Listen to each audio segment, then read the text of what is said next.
आपसे रिश्ता है प्यार का।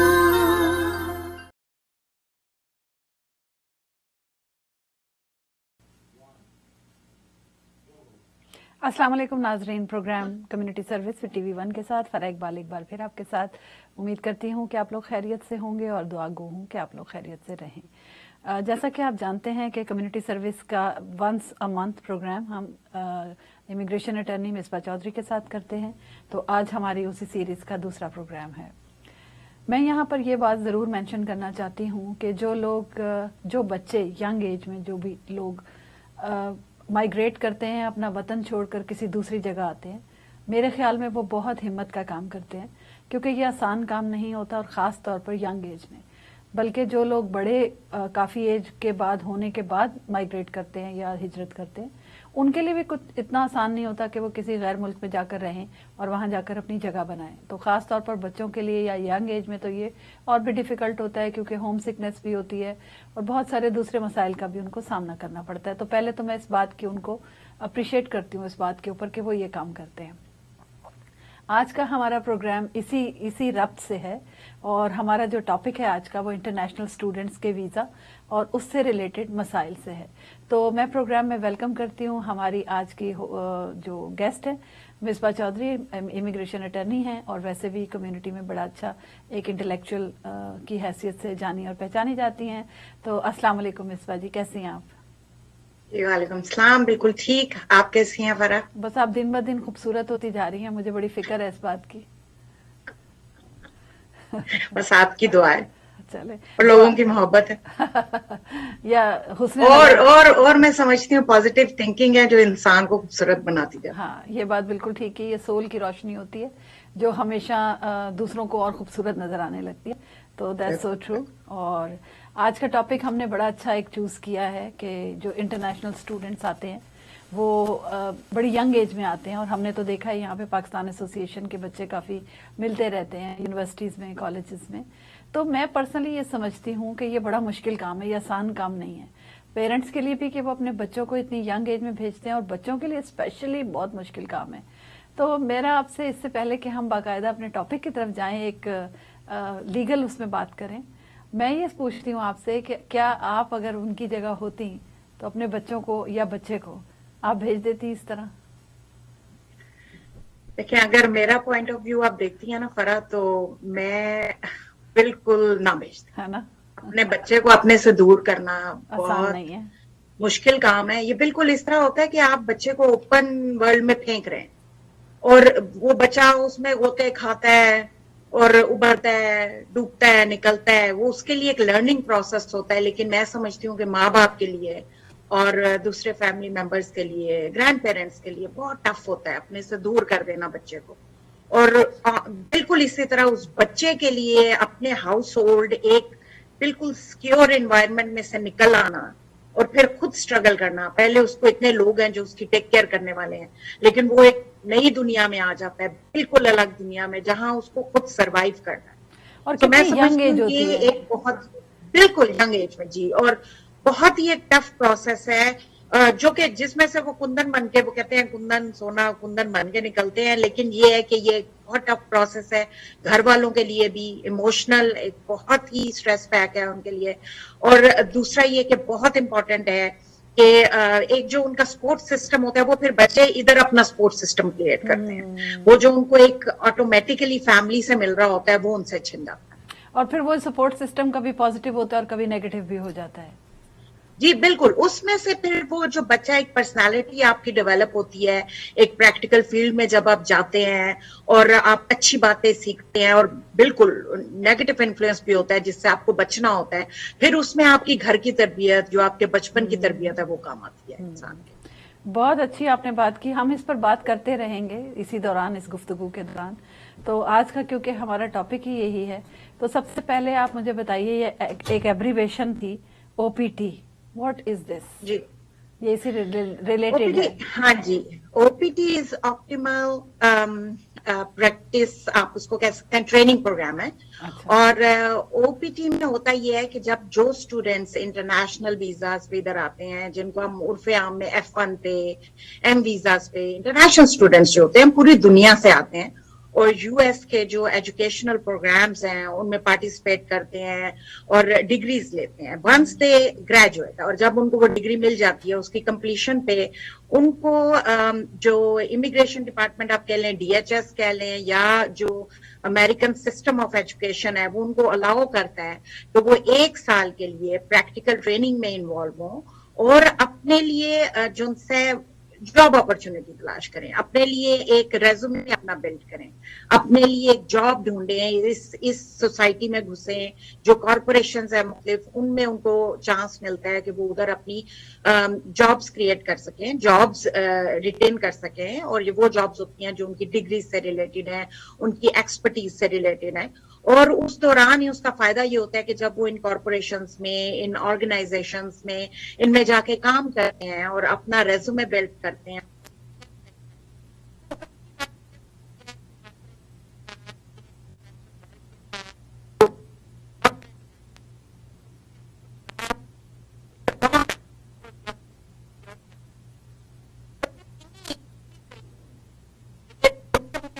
तो इनिशियली 1 साल की आपको ट्रेनिंग रेगुलर,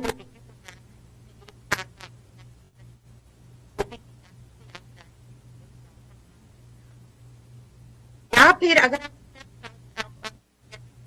उन्होंने एजुकेशन उनका है और स्टेप से रिलेटेड डिग्री उनको होती है तो उनको एक्स्ट्रा 24 मंथ्स यानी कि 2 साल का और पीरियड उनको मिलता है कि वो अप्लाई कर सकते हैं। तो ओपीटी एक्सटेंड कर जाती है एक किस्म की उनके लिए 3 साल के अरसे के लिए। अच्छा। और फिर जो ये एक लॉन्ग टाइम पीरियड उनको मौका मिलता है कि वो फील्ड में जाते हैं और अपने लिए जॉब्स हासिल करते हैं और फिर कॉर्पोरेट अमेरिका का हिस्सा बनते हैं।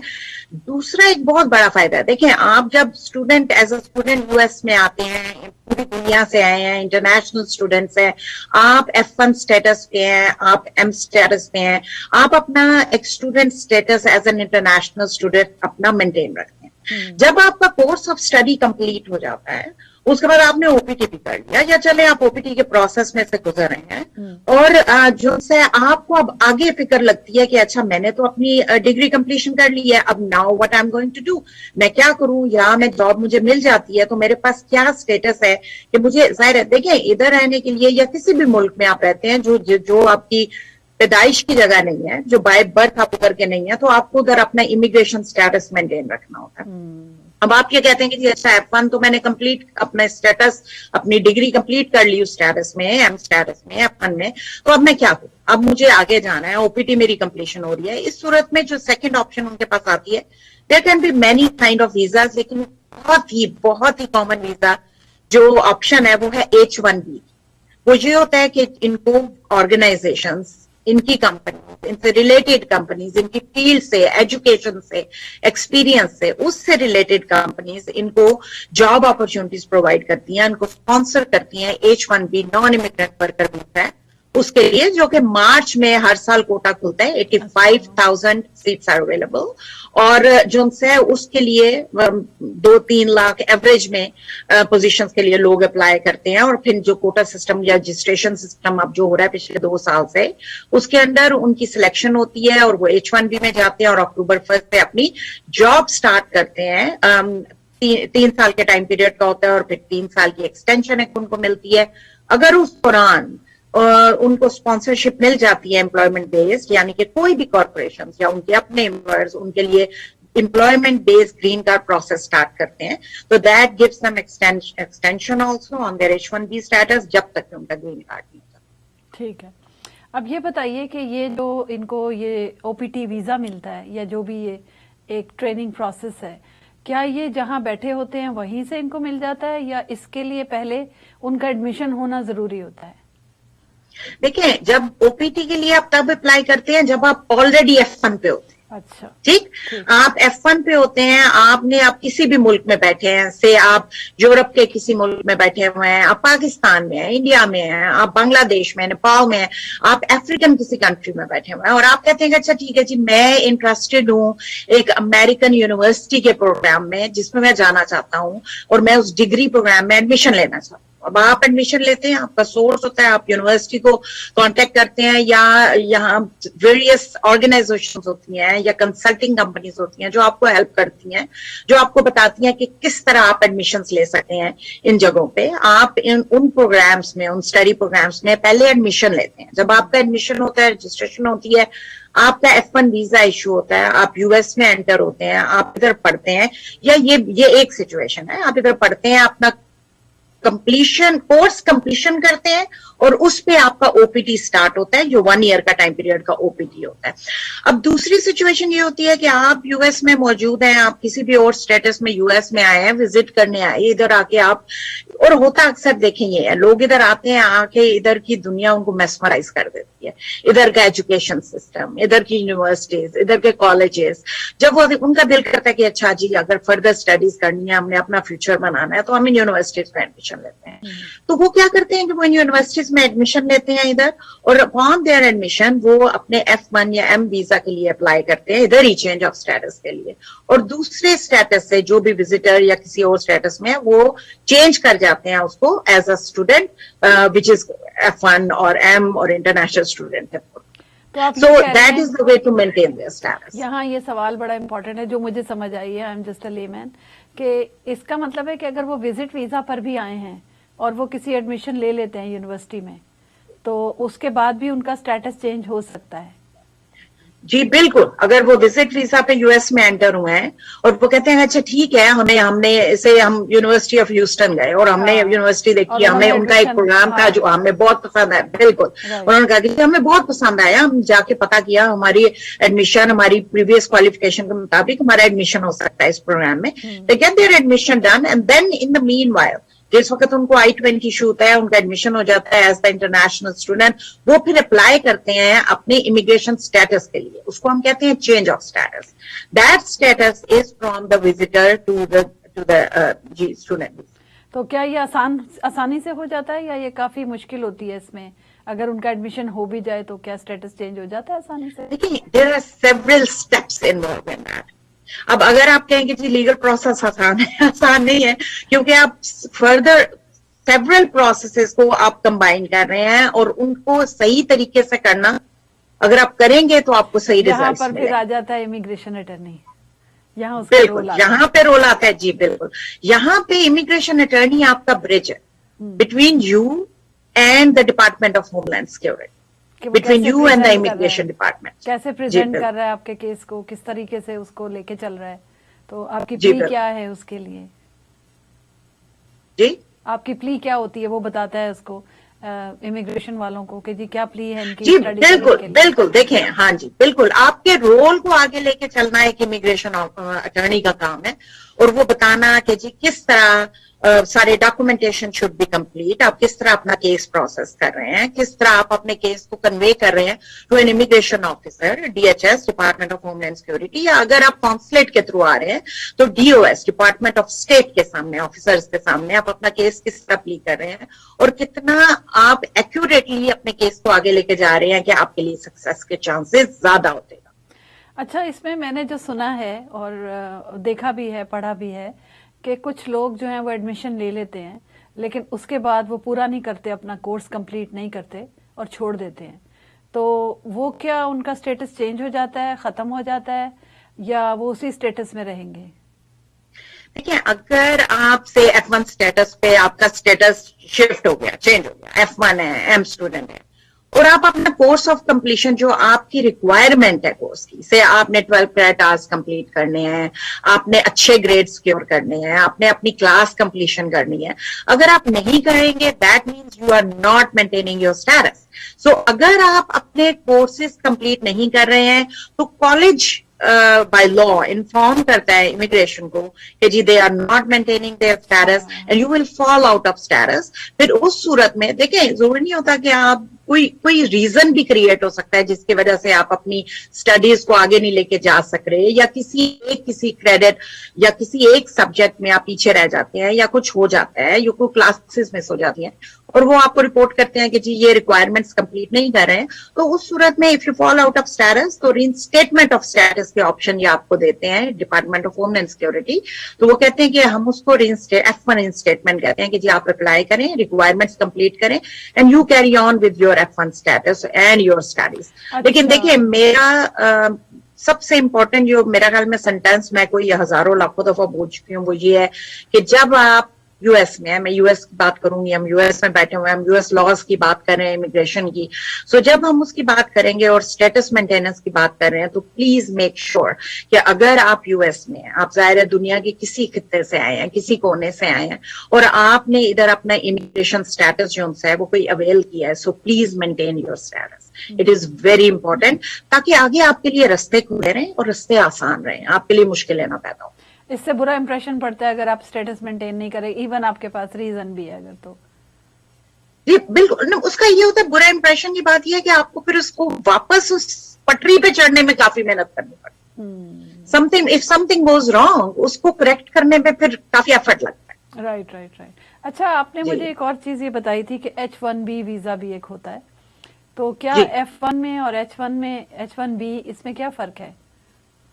जी देखिए, F1 is the student visa, अच्छा, और H1B is a non immigrant worker visa. ठीक, जब किसी भी स्टेटस में देखिए जरूरी नहीं है कि आप F1 पे हैं, अगर स्टूडेंट हैं तो आप H1B पे जा सकते हैं। आप किसी भी आपने बाहर से एजुकेशन हासिल की है और आपको कोई स्पॉन्सर एम्प्लॉय कॉर्पोरेट अमेरिका से मिल रहा है जो कि यूएस की कंपनी है और वो आपको स्पॉन्सर करना चाह रही है for any position on H1B status, तो yes they can do that. Also, again, H1B can be change of status also, और as well as कि आप कॉन्सुलेट के थ्रू पूरी दुनिया से लोग जो उनसे H1B वीजा स्पॉन्सर होते हैं, उनके इधर के कॉर्पोरेशन, इधर की कंपनीज, एम्प्लॉयर्स उनको स्पॉन्सर करते हैं, और जब उनके H1B अप्रूव हो जाते हैं तो वो पूरी दुनिया से लोग ट्रेवल करके यूएस में एंटर होते हैं। अब पहले ये होता था, इधर मैं एक बहुत अच्छी खबर सुनाना चाहूंगी जो कि 2022 में गवर्नमेंट ने अनाउंस की है, जो कि इट्स थ्रिलिंग। वो जो लोगों को इस चीज की समझ है उनको समझ है कि इट्स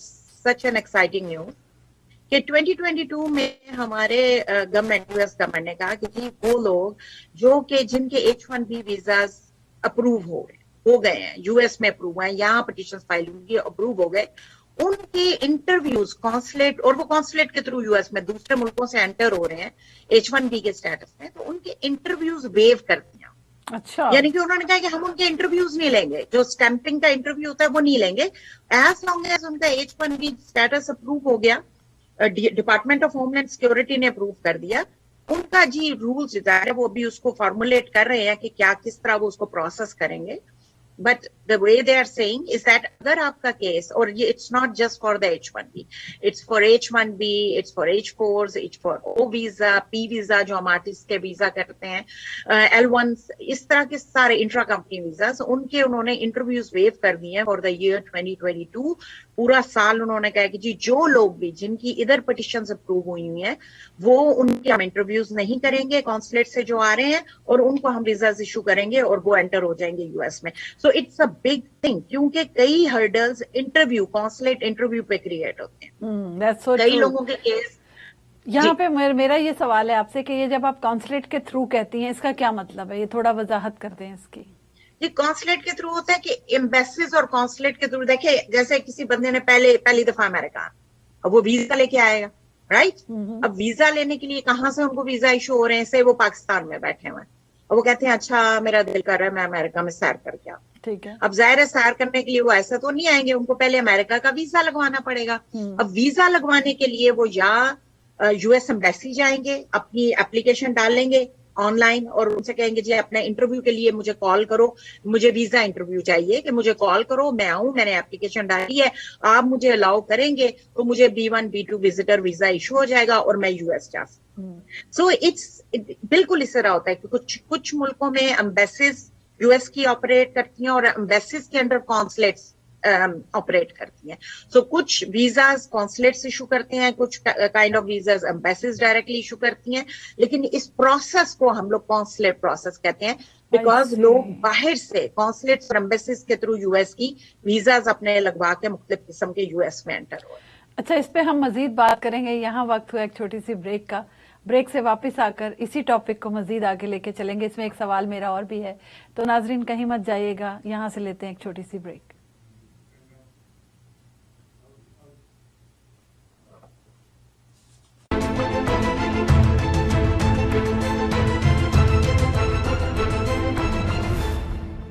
आपसे रिश्ता है प्यार का।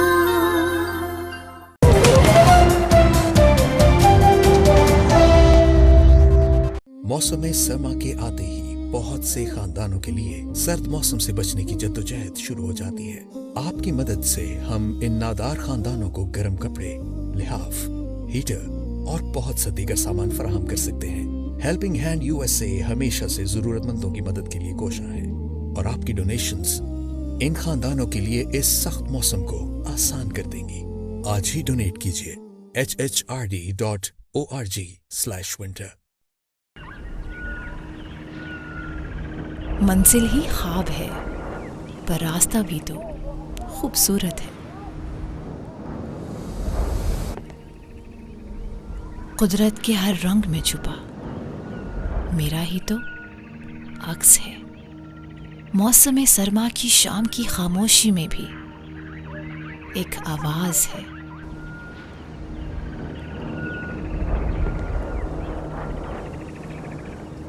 अपने ओढ़ते लिबास में भी सकाफत ही तो नक्श है।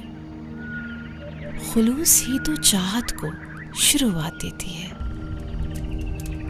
मखमल को पहनने से ही तो मुझ में खुद एतमादी है। J. Janine Jamshed Winter Collection, now in stores and online.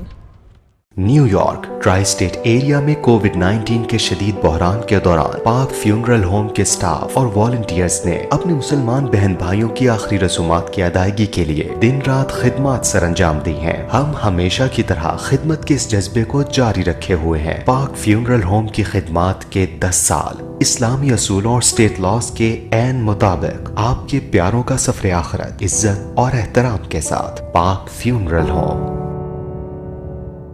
Houston का पहला देसी चाइनीज रेस्टोरेंट चाइना के गुज़िश्ता 35 साल से हैंड कट 100% ज़बिया हलाल के साथ बेहतरीन और लजीज चाइनीज डिशेस सर्व कर रहा है। चाइना किंग खाने में शामिल तमाम अज्जा यूएसए से खरीदे जाते हैं। हमारा तमाम स्टाफ यूएसए से है। हमारी नई डिशेस सिजलिंग हॉट प्लेट और spicy Singapore rice and noodles भी ट्राई कीजिए। अभी ऑर्डर कीजिए 2819808886 और 87। हमारी सिर्फ एक ही हलाल लोकेशन है जो कि 3338 हाईवे 6 शुगरलैंड टेक्सास पर वाक़ है। लजीज चाइनीज खानों का मरकज चाइना किंग। आपसे रिश्ता है प्यार का।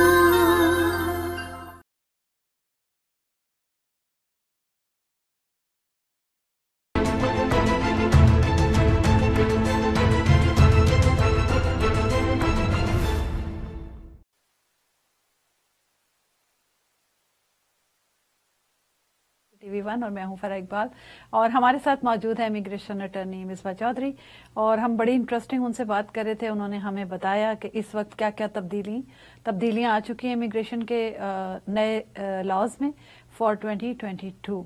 तो मिसबा चौधरी को वापस वेलकम करते हैं प्रोग्राम में। जी मिसबा, अच्छा मैं आपसे ये पूछना चाह रही थी, आपने बड़ी इंटरेस्टिंग सी एक्साइटिंग सी न्यूज़ ये दे दी है सबको।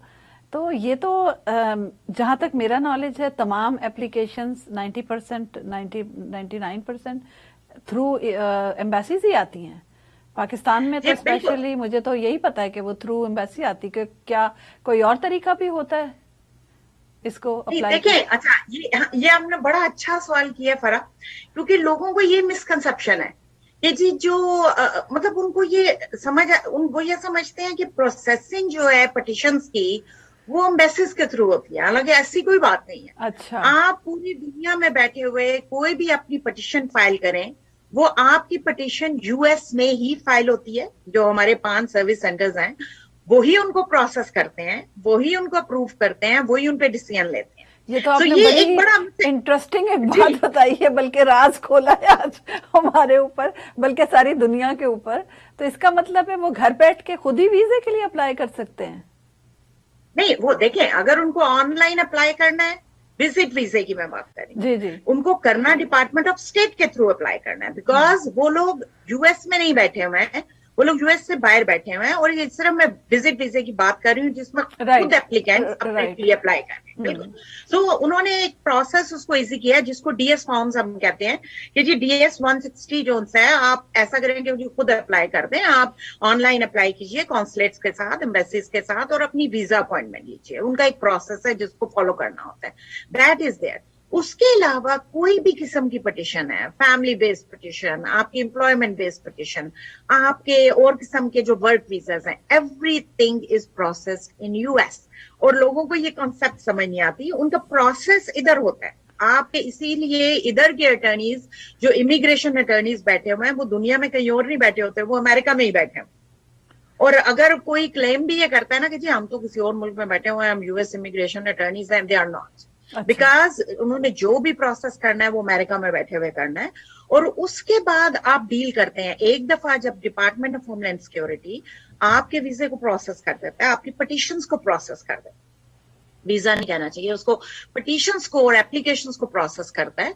उसके बाद सेकंड स्टेप ये आता है कि जो वीजा प्रोसेसिंग है वो कॉन्सुलेट्स या एम्बेसीज के थ्रू होती है, उन लोगों के लिए जो कि बाहर की दुनिया में बैठे हुए हैं, जो कि अभी अमेरिका में मौजूद नहीं है, उन लोगों की पिटिशंस, उन लोगों का जो वीजा स्टैंपिंग है वो कॉन्सुलेट्स और एम्बेसीज के थ्रू उनकी वीजा स्टैंपिंग होकर वो यूएस में एंटर होते हैं। अब वो जो वीजा स्टैंपिंग का प्रोसेस है जिसको हम इंटरव्यू भी कहते हैं, उसको वीजा इंटरव्यू को 2022 में गवर्नमेंट ने वेव कर दिया। जी बिल्कुल, उन्होंने कहा कि जी हम इंटरव्यूज नहीं लेंगे, और उसके बहुत सारे उसके पीछे फैक्टर्स इन्वॉल्व हैं।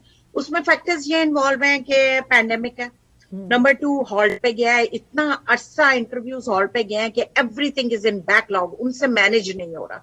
नंबर 3 ये कि देखें, बहुत बड़ी बात ये है, और ये हमारी, मैं समझती हूँ कि इस चीज को समझना हम लोगों के लिए बहुत जरूरत है कि हमें अमेरिका में इस वक्त इंटरनेशनल या फॉरेन वर्क फोर्स की कितनी जरूरत है।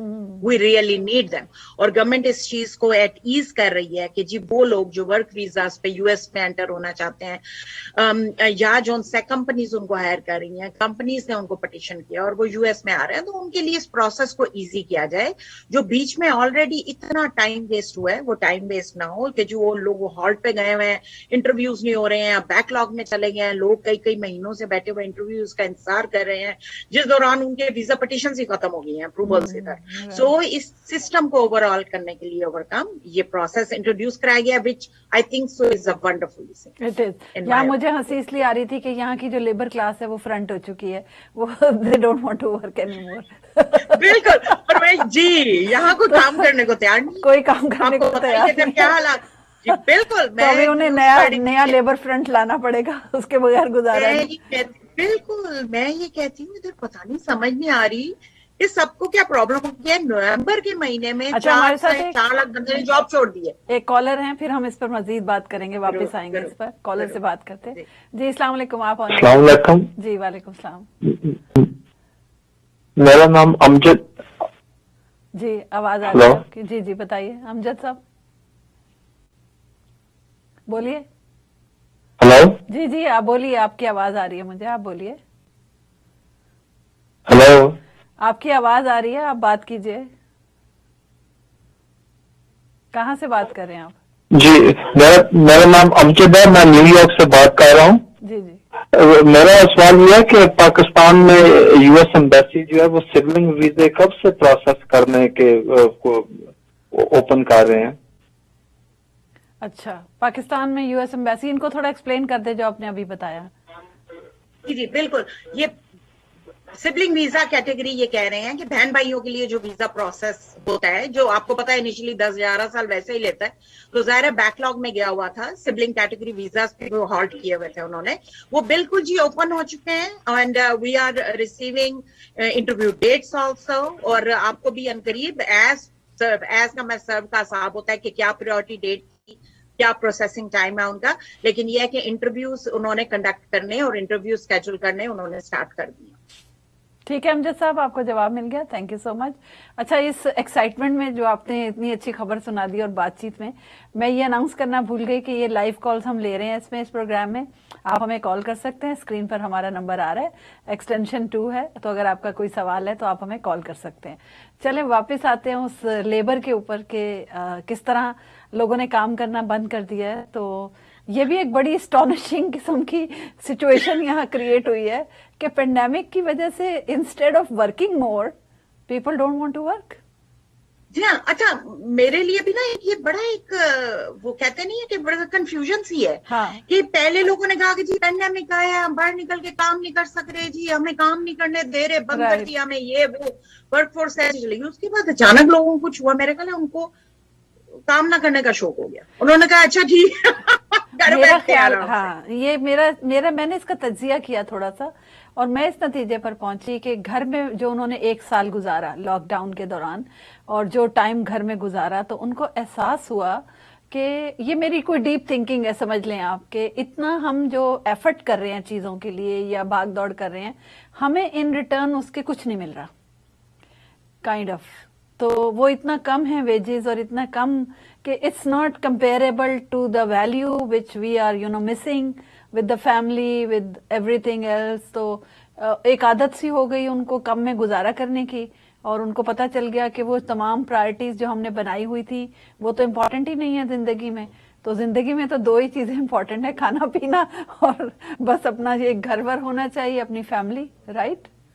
लेकिन फरा ये भी देखिए ना कि खाना पीना और वो भी तो पैसे से ही आता है ना, राइट। सो बात मुझे ये लगता है कि जो अमेरिकन गवर्नमेंट उनको फैसिलिटीज प्रोवाइड की हैं, देखिए इधर के लोगों को जो facility, we are blessed people.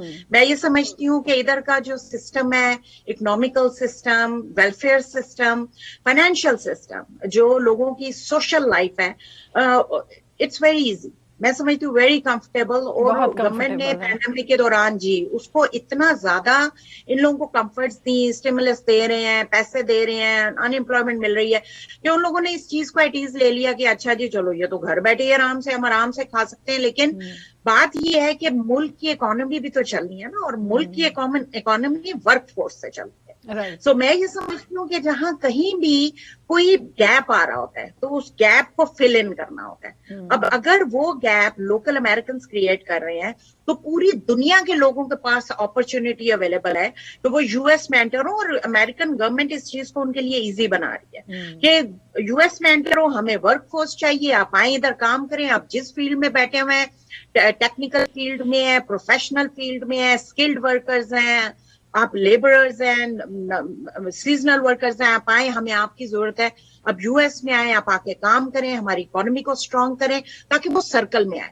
और जैसे इकोनॉमी स्ट्रांग होती है, जाहिर है वेलफेयर सिस्टम भी स्ट्रांग हो जाता है, और वो लोग जो कि अभी काम नहीं कर सकते, देखिए ये भी एक बहुत बड़ा फैक्टर है जो मैं समझती हूँ कि बहुत सारे लोग जो वर्क फोर्स में से हैं वो पैंडेमिक की वजह से due to the death also, देखिए कितने 8 लाख बंदा मर गया हमारे। अच्छा, हमारे साथ एक और कॉलर है, सॉरी मैं होल्ड करूंगी यहाँ पे, कॉलर से बात करते हैं। जी अस्सलाम वालेकुम, आप ऑन एयर हैं। जी अस्सलाम वालेकुम। वालेकुम सलाम, आप बात कीजिए। जी मेरा नाम सलीम इकबाल। जी जी हेलो जी, आप कहाँ से कॉल कर रहे हैं? हेलो जी, आप कहाँ से कॉल कर रहे हैं? जी अस्सलाम वालेकुम। वालेकुम सलाम। आप टीवी की आवाज बंद कर दीजिए और फोन से बात करें। जी, टीवी को बंद कर दें, फोन से बात करें। हेलो जी हेलो, आवाज आ रही है मुझे आपकी, आप फोन से बात कीजिए। टीवी में डिले आता है, तो अगर आप उसका वेट करेंगे तो वो डिले आवाज आएगी बहुत। बात कीजिए। हेलो, चले दूसरे कॉलर से बात करते हैं। अस्सलाम जी, वालेकुम सलाम, आप ऑन एयर हैं, बात कीजिए। हेलो जी, बात कीजिए, आप ऑन एयर है। हेलो अस्सलाम वालेकुम। जी वालेकुम सलाम, मेरी आवाज आ रही है आपको? मेरी आवाज आ रही है आपको? जी आ रही है, आ रही है, आ रही है, आप बात कीजिए, सवाल पूछे आप। नहीं, जूबी को तो चाहिए। बात कीजिए। हेलो जी हेलो, बात कीजिए, मेरे ख्याल है बहुत ज्यादा कॉलर्स हैं। जी आप बात कीजिए। हेलो जी, आवाज आ रही है? जी आ रही है, बात कीजिए। आप सवाल पूछिए अपना। सवाल जी, सवाल पूछिए आप।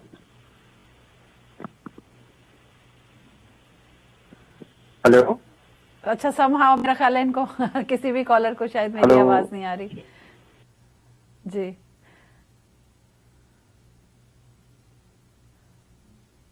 ड्रॉप हो गई। अच्छा ठीक है, दोबारा कर लीजिएगा। आप कॉल दोबारा कर लीजिएगा। मुझे आपकी आवाज आ रही थी, लेकिन आपको शायद मेरी आवाज नहीं आ रही थी। आप दोबारा ट्राई कर लीजिएगा।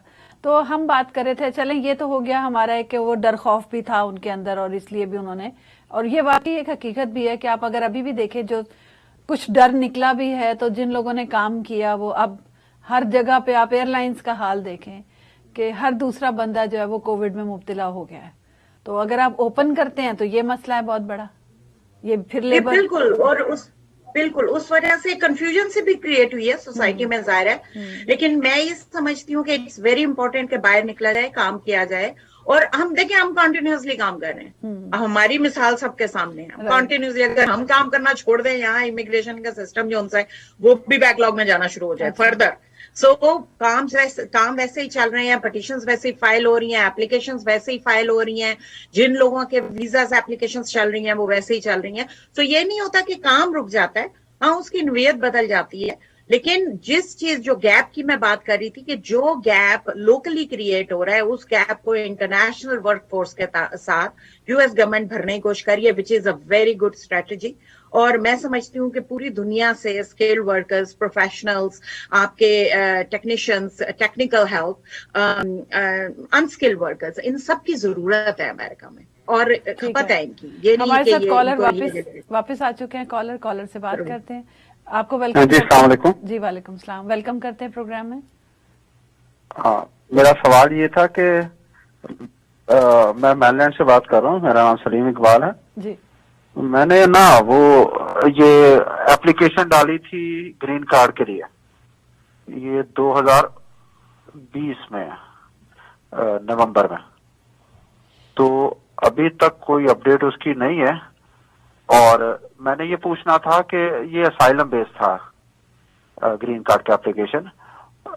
मेरा सवाल ये है कि ये जो ग्रीन कार्ड जब मिलेगा तो कौन सी डेट से इश्यू होगा? जिस दिन से असाइलम हुआ है उस दिन से देंगे या किसी और दिन से?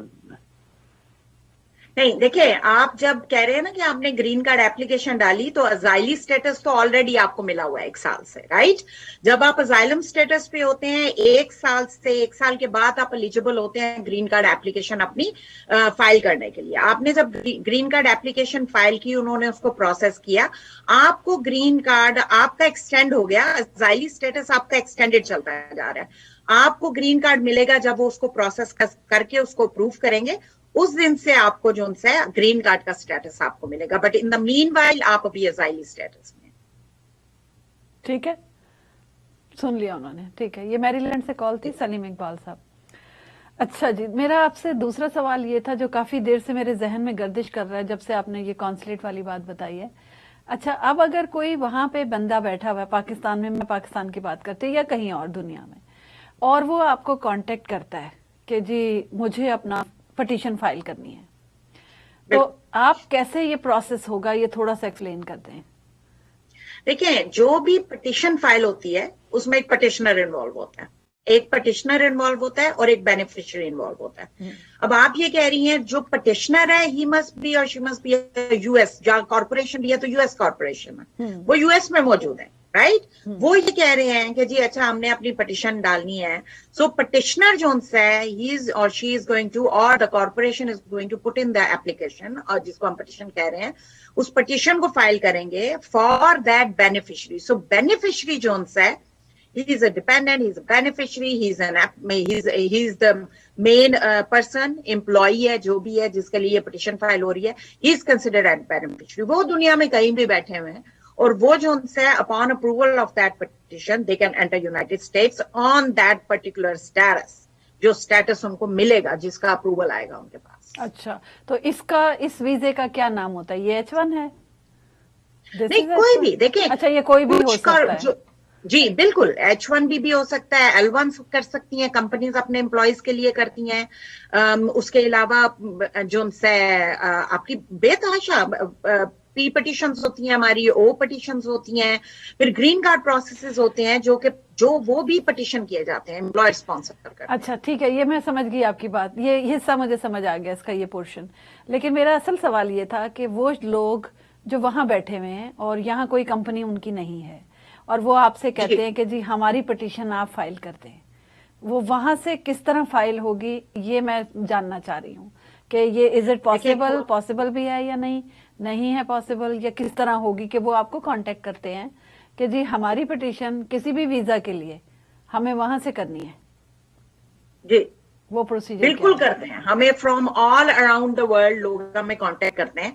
लेकिन जब आप इमिग्रेशन प्रैक्टिस की बात करते हैं ना, या इमिग्रेशन लॉज की बात करते हैं, तो इमिग्रेशन लॉज आपके it's a federal law, it's federal regulation, वो आपके पूरे अमेरिका 50 स्टेट्स पे अप्लाई होता है और पूरी दुनिया में ग्लोबली अप्लाई होता है। सो पूरी दुनिया के लोग हमारे क्लाइंटेल है, पूरे ऑल 50 स्टेट्स हमारे क्लाइंट्स हैं, वो कॉर्पोरेट्स हों, वो इंडिविजुअल्स हों, वो पटिशनर हों या वो बेनिफिशियरी हों। सो जो अगर से आप जैसे कह रही हैं कि कोई बेनिफिशियरी से बांग्लादेश में बैठे हुए और वो हमें कांटेक्ट करते हैं, वो कहते हैं कि जी मेरी पटिशन डालनी है, पटिशनर तो उनका इधर मौजूद होगा ना, जो यूएस सिटीजन होगा, इधर कोई कॉर्पोरेशन होगी या कोई इंडिविजुअल होगा जो पटिशन फाइल करेगा, या वो फैमिली बेस्ड पटिशन फाइल करेंगे, या वो जो सा एम्प्लॉयमेंट बेस्ड फाइल करेंगे। अगर वो पटिशन नहीं है, जो मैं आपका सवाल समझ रही हूँ, अब उसका जवाब ये है, अगर वो पटिशन नहीं है, they don't need a petition, वो अपने लिए फाइल कर रहे हैं, जैसे F1 है, स्टूडेंट वीजा है, जैसे M वीजा है, जैसे विजिट वीजे के लिए अप्लाई करते हैं, तो वो उनको हम कहते हैं application. That's the basic difference between applications and petitions. Petitions में एक petitioner involve होता है, beneficiary involve होता है। जब आप applications की बात करते हैं तो applicant involve होता है, जो अपने आप फॉर सेल्फ जैसे एप्लीकेशन अप्लाई करते हैं कि आप अपने स्टेटस के लिए एक एप्लीकेशन इमिग्रेशन सिस्टम में फाइल करते हैं और अपॉन अप्रूवल से पहले वो वीजा होता था कि जी वीजा स्टैंपिंग करवाएंगे और एंटर हो जाएं आप, लेकिन ये है कि अब उन्होंने वो जो वेव कर दिया बीच में अप्रूवल पे, you can enter United state. ठीक है, मैं अब समझ गई आपकी बात। तो सिर्फ अच्छा एक और कॉलर है हमारे साथ, कॉलर से बात करते हैं। अस्सलाम वालेकुम, आप ऑन एयर हैं।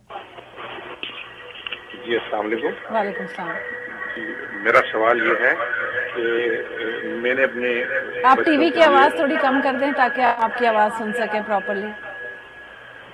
जी जी अभी आ रही है आवाज? जी आ रही है। जी मैं कह रहा था कि मैंने सिटीजन होने के बाद की फैमिली के लिए इमिग्रेशन वीजा अप्लाई किया था, जिसको तकरीबन 6 से 8 महीने हो चुके हैं। तो मैंने पूछना था कि अंदाजन कितना टाइम लग रहा है इसमें, क्या कोई केसेस डिले भी हो रहे हैं इसके, और तो डिले भी हो रहे हैं तो कितना टाइम अंदाजन इसमें इन्वॉल्व है? आप सिटीजन हैं? तो मेरा बेसिक क्वेश्चन ये था कि इसमें कितना टाइम लग रहा है आजकल के हिसाब से। आप सिटीजन हैं? आप खुद सिटीजन? जी सिटीजन है, और उन्होंने यूएस पिटीशन, जैसे यूएस सिटीजन है और वो कह रहे हैं कि जी मैं यूएस सिटीजन बना और मैंने पिटीशन डाली। नाउ इट्स वेरी इंपॉर्टेंट कि जब वो फैमिली मेंबर्स की बात कर रहे हैं, कौन से फैमिली मेंबर्स, वेदर उन्होंने अपनी सिबलिंग्स के लिए पिटीशन डाली है, उन्होंने अपनी स्पाउस के लिए पिटीशन डाली है, अपने बच्चों के लिए पिटीशन डाली है, these are totally separate category, अपने पेरेंट्स के लिए पिटीशन डाली है, because these are all total separate categories. और ये कैटेगरीज की जो प्रायोरिटी डेट्स जब डिटरमिन होती है उसके मुताबिक इनका प्रोसेसिंग टाइम होता है। जी मेरा ख्याल है ये अपनी बेगम की बात कर रहे थे, अपनी फैमिली की बात कर रहे थे।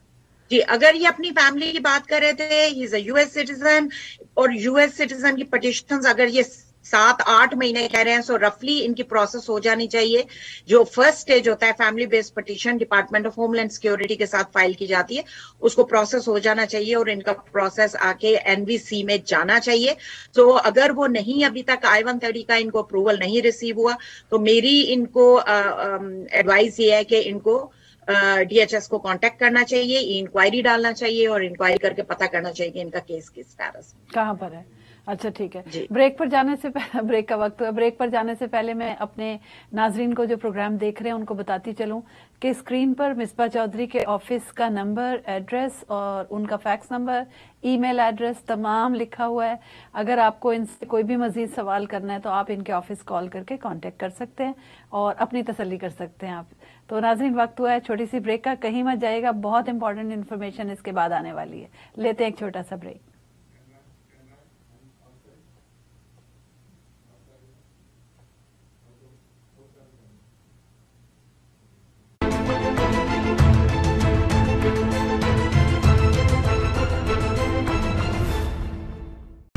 आपसे रिश्ता है ये प्यार का। Coronavirus is taxing America's healthcare. Dangerous Cat 4 storm, winds reaching 100.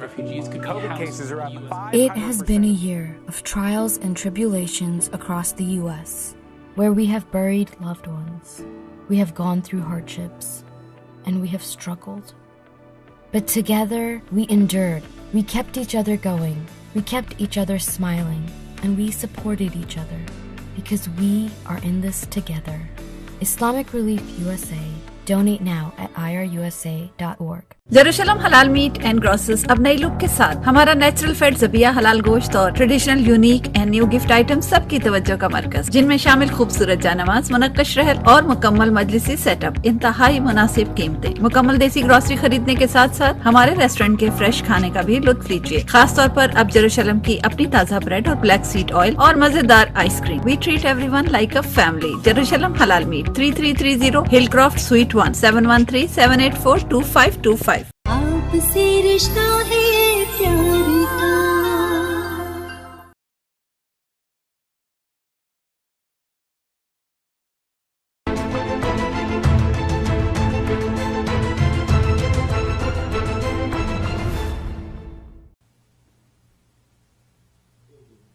Welcome back नाजरीन, आप प्रोग्राम देख रहे हैं कम्युनिटी सर्विस विद TV1 और मैं हूं फरा इकबाल।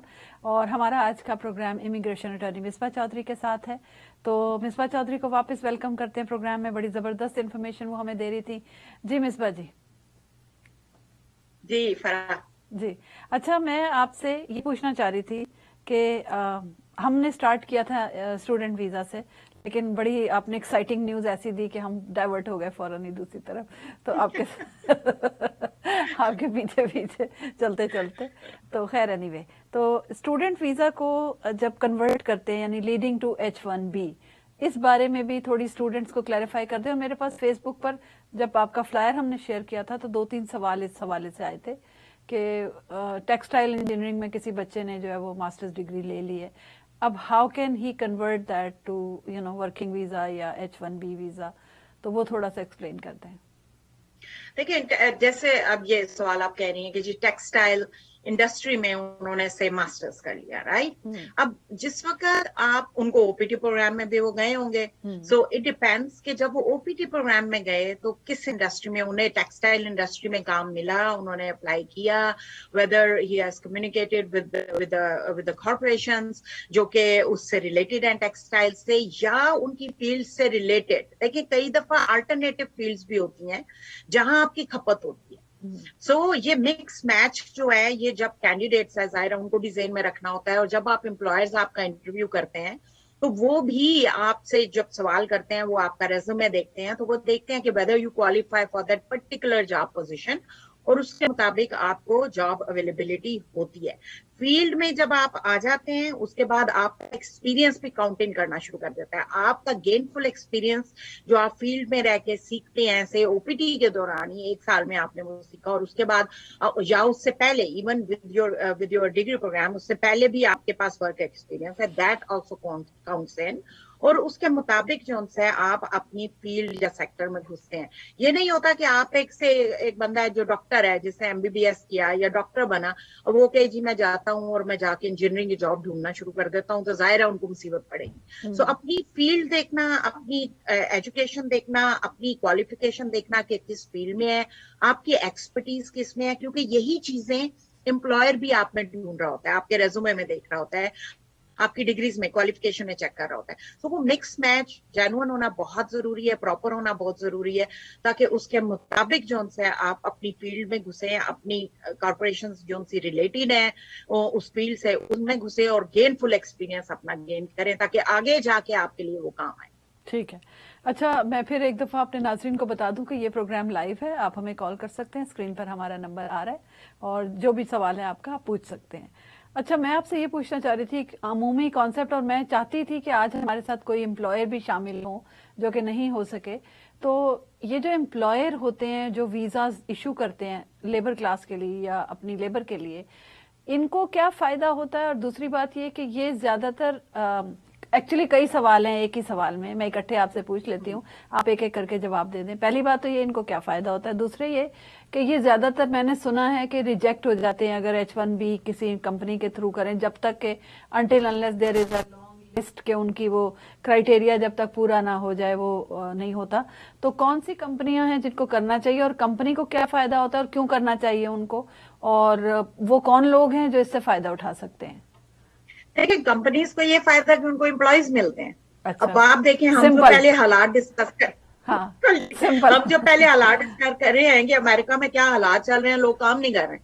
अब ये बेचारे जो बाहर बैठे हुए हैं लोग अपने बिजनेस खोल के, वो बेशक बड़ी बड़ी कॉर्पोरेशन हो 20-30,000 एम्प्लॉयज वाली, या वो कॉर्पोरेशन हो जिनमें 50 एम्प्लॉयज हैं या 100 एम्प्लॉयज हैं, उनकी खपत के मुताबिक, या वो गैस स्टेशन हैं, रेस्टोरेंट्स हैं, बेतहाशा businesses, kind of businesses, oil and gas industry है, वो लोग हैं, वो बैठे हुए हैं, अकाउंटिंग डिपार्टमेंट है। आप मुझे बताएं, उनके पास अगर एम्प्लॉयज नहीं है तो वो अपने डिपार्टमेंट को, अपने बिजनेस को आगे लेके कैसे चलेंगे? तो जाहिर है उनको एम्प्लॉयज की जरूरत है अपने बिजनेस को आगे चलाने के लिए, रेवेन्यू जनरेट करने के लिए।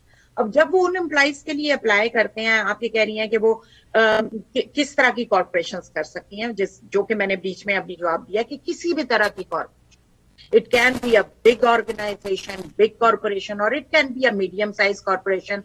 It can be a small corporation with 2-3 employees. कोई रिस्ट्रिक्शन उसमें नहीं है कि आप अप्लाई नहीं कर सकते जी, आपकी कंपनी का साइज बहुत छोटा है, या जी आपके तो 3 गैस स्टेशन है, 2 गैस स्टेशन है, 1 गैस स्टेशन है, या जी सेलफोन स्टोर्स हैं, आप तो एम्प्लॉय, सबको एम्प्लॉयज की जरूरत है। जिसको एम्प्लॉय की जरूरत है वो employment based petitions for the जो कैंडिडेट्स हैं उनके लिए वो बिल्कुल अप्लाई कर सकते हैं, या वो कैंडिडेट्स इस प्रोसेस से ढूंढ सकते हैं अपने बिजनेस के लिए, और which generates revenue, which promotes economy and everything. So किसी भी किस्म की कॉर्पोरेशन हो, किसी भी किस्म का बिजनेस हो, as long as it's a legit business, कि वो जो कर रहे हैं वो प्रॉपर रजिस्टर्ड कंपनीज हैं, उनकी कॉर्पोरेशंस क्रिएट होती हैं और वो बिजनेसेस खोल के बैठे हुए हैं, they can apply for the candidates and they can do the employment based green card process for their employees. अच्छा, यहाँ पे मेरा एक बड़ा इंपॉर्टेंट सवाल है जो मेरे जहन में आ रहा है कि क्या अगर वो उनको 100 एम्प्लॉय चाहिए या 50 एम्प्लॉय चाहिए, क्या वो इकट्ठा उनके लिए अप्लाई करेंगे या वो 1 by 1 एक का करेंगे अप्लाई? नहीं, बिल्कुल इकट्ठा कर सकते हैं। से एक कॉर्पोरेशन है, उसको 10 एम्प्लॉयज की जरूरत, और वो कहते हैं कि जी मेरे पास से, फॉर एग्जांपल अगर मेरे कोई क्लाइंट है, वो कहते हैं कि जी वो मेरे पास 10 गैस स्टेशन है और मुझे हर गैस स्टेशन पे 4 एम्प्लॉयज की जरूरत है उसको चलाने के लिए। हमारी मुख्तलिफ शिफ्ट्स हैं और उसको मुख्तलिफ पोजीशंस में एक मैनेजर चाहिए, मुझे दूसरी पोजीशंस पे चाहिए। अब देखें, आप उनको मिलाएंगे, वो अपनी 10 लोकेशंस के लिए, अगर इनकी इतनी कैपेसिटी है, employer has the ability to pay the pro offered wages, जो वेजेस डिटरमिन करता है DOL, डिपार्टमेंट ऑफ लेबर, अगर वो एम्प्लॉयर के पास टैक्स रिटर्न्स पे, उसके बैलेंस शीट्स पे उसके पास इतना रेवेन्यू जनरेट हो रहा है, इतना पैसा है कि वो आराम से उस एम्प्लॉय की तनख्वाह दे सकता है, साल के अफोर्ड कर सकता है, तो वो उनके लिए अप्लाई कर सकते हैं। वो एक वक्त में 10 के लिए अप्लाई करें या एक वक्त में 20 पोजीशंस के लिए अप्लाई करें, उसमें कोई उन पे रिस्ट्रिक्शन। अच्छा, ये फूड फॉर थॉट है एक्चुअली एम्प्लॉयर्स के लिए जो मैं ये सवाल कर रही हूँ, और मैं इसलिए इसको ज्यादा ओपन कर रही हूँ और ज्यादा सवाल पूछ रही हूँ इसमें कि वो सोचें इस बारे में कि इस तरह कितने लोगों का भला भी हो सकता है और उनका भी भला हो सकता है इसमें। लेकिन ये बताइए कि एम्प्लॉयर्स को फिर लोगों को मंगवा लिया उन्होंने, अब एक थोड़ा गैप भी है, एक सोशल प्रेशर भी है, गैप तो आएगा ऑब्वियसली, कल्चरल शॉक है, तो एम्प्लॉयर्स को क्या मुश्किलात का सामना करना पड़ता है इसमें? देखिए, यूजुअली ये होता है कि जब एम्प्लॉयर्स इधर बुलाते हैं तो या किसी को सिलेक्ट करते हैं उस पोजीशन के लिए और उनके लिए employment based green card process करते हैं, तो उनमें बहुत सारी चीजों को ज़हन में रखा होता है, जिसमें एक चीज लैंग्वेज होता है, एक सोशल बैकग्राउंड होता है, बहुत कुछ होता है, कंफर्ट जोन होता है आपका कंफर्ट लेवल है। आप कहते हैं से मैं कहती हूँ कि अच्छा मुझे अपने ऑफिस के लिए, अपनी फर्म के लिए 10 लीगल स्टाफ की जरूरत है, मैं उनको बुलाऊंगी, मैं उसमें बहुत सारी कैटेगरीज चेक करूंगी कि जी वो लैंग्वेजेस बोलते हैं वेरियस, जो वो कम्युनिकेट कर सके हमारे क्लाइंट्स के साथ, वो उनके पास लीगल एजुकेशन हो, उनके पास एक्सपीरियंस हो। बिल्कुल इसी तरह हर सेक्टर, हर तरह की, हर काइंड ऑफ बिजनेस जो उनसे के अप्लाई करते हैं अपने एम्प्लॉयज के लिए, वो इन चीजों को देखते हैं और कई दफा it comes as a plus point कि जब वो लोग आते हैं वो उनके लिए उनकी एक एसेट बन जाते हैं उनकी कंपनी के। ठीक है, तो इसका मतलब ये हुआ कि स्पेशली इन लोगों को चाहिए कि ये अगर चाहते हैं अब एक स्मूथ इनका चलता रहे ऑपरेशन, तो इस तरह भी कर सकते हैं कि ये वर्क फोर्स जो है वो बाहर से इम्पोर्ट कर सकते हैं। बिल्कुल जी, बिल्कुल। और मैं कहती हूँ कि देखें, वो सर्टन रिस्ट्रिक्शंस के साथ आते हैं, उन्हें इनके साथ एम्प्लॉयर्स के साथ काम करना होता है, वो इनके साथ काम करते हैं, इनके लिए इनकी स्ट्रेंथ बनते हैं, एक टाइम पीरियड। देखिए, एम्प्लॉयमेंट रिस्ट्रिक्शन आप किसी पे नहीं लगा सकते। आप ये नहीं कह सकते हो भाई मैंने तुम्हारे लिए एम्प्लॉयमेंट के लिए किया तो मैं, और गारंटी भी नहीं होती कई दफा। मेरा अगला सवाल आपसे यही था कि मैं दूसरी तरफ जाना चाह रही थी कि वो लोग जो काम करने के लिए आते हैं, मैंने ये सुना है कि एम्प्लॉयर्स उनको ब्लैकमेल भी करते हैं और उनको कम वेजेस मिलती हैं और उनके जो राइट्स होते हैं वो उनको नहीं मिलते, उनको पता कुछ नहीं होता। तो दूसरी तरफ ये भी है, तो क्या कोई ऐसी रिस्ट्रिक्शन होती है इनके ऊपर? जरा एजुकेट बिल्कुल, यहाँ कोई फोर्स है पर कोई फोर्स लेबर नहीं चल रही इधर।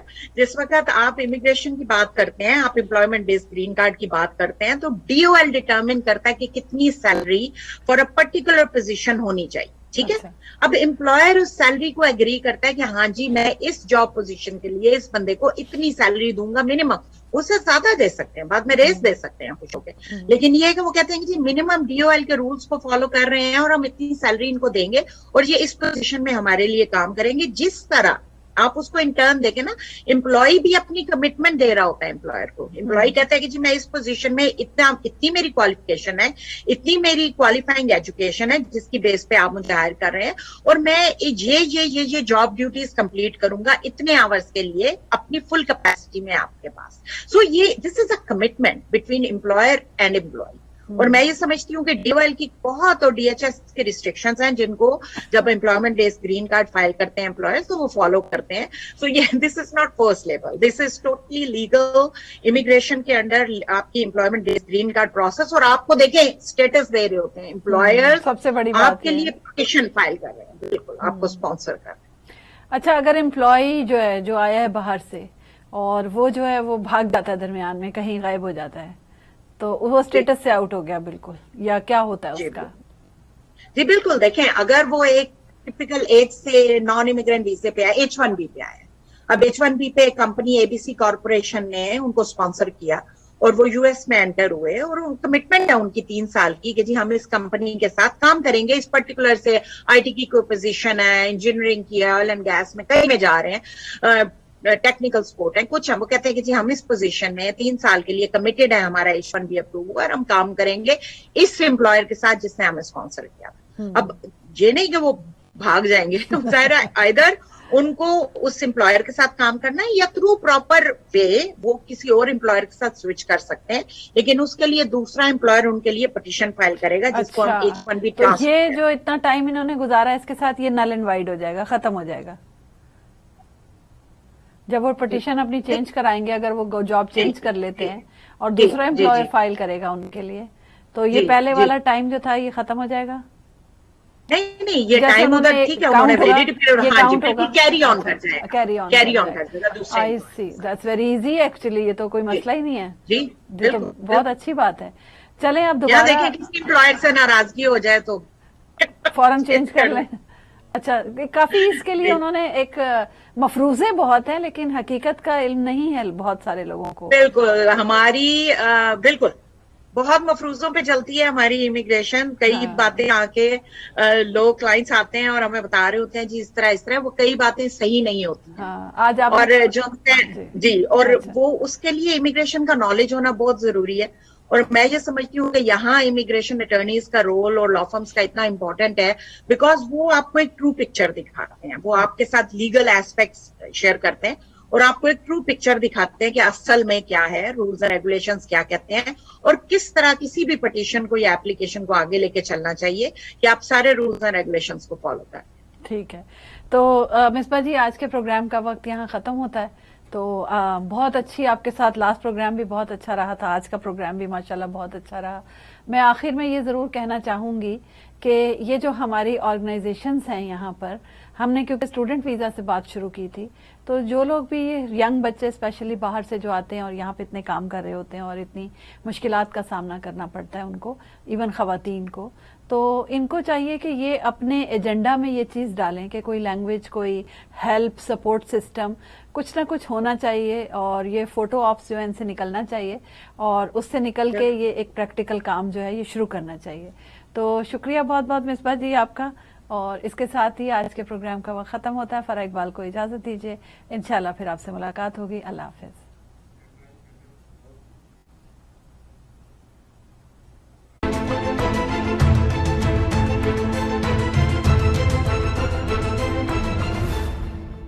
आपसे